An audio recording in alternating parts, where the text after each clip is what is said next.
La période des vacances est celle que les agences de transport connaissent bien.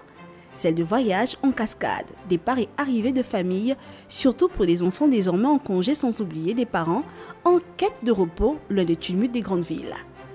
Ici au PK8, pas de cohue mais une activité régulière. Le flux est là, presque routinier.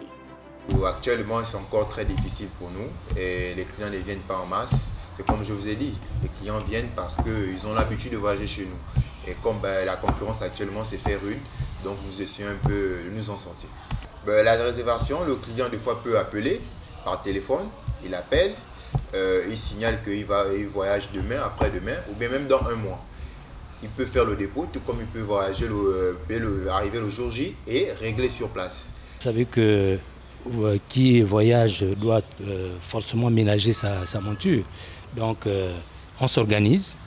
D'abord, il faut d'abord prévoir le billet aller-retour, le séjour et toutes les petites charges qui sont inhérentes au déplacement.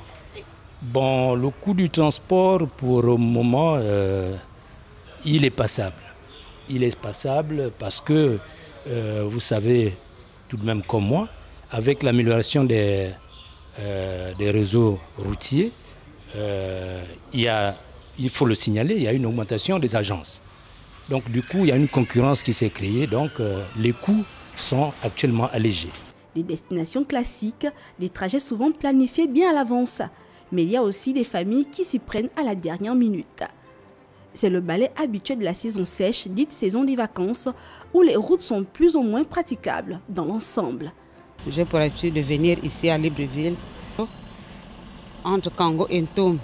Vraiment, la route n'est pas praticable. Le reste de l'axe entre de Lebamba jusqu'à Mouila, jusqu'à Fougamou, Lambaréné, vraiment c'est bon. Les billets en ce moment, ça va. Avant, on payait 15 000 de Libreville, mais en ce moment, c'est 13 000. Et les enfants viennent en vacances. Il y a le dernier qui est ici, chez son grand frère. Au guichet, les agents répondent, conseillent, proposent. Dans le secteur aérien, les prix varient bien sûr, mais les clients s'adaptent, négociant ici et là. L'essentiel, c'est de partir et de revenir, évidemment. Il y a un paramètre également qu'il faut intégrer, mais c'est celle de la langue.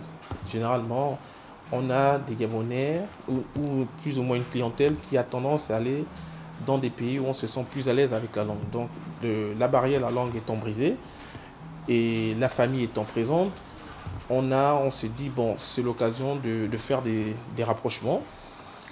Et de façon générale, si on reste sur le côté de l'Europe, c'est plus la France et Bruxelles qui sont les destinations les plus demandées. En Afrique, on a plus l'Afrique du Sud et le Maroc qui sont des destinations assez phares. Et Cotonou également en Afrique de l'Ouest et Abidjan qui deviennent des destinations de plus en plus demandées. Alors que les congés s'étendent sur plusieurs semaines, le secteur des transports est prêt.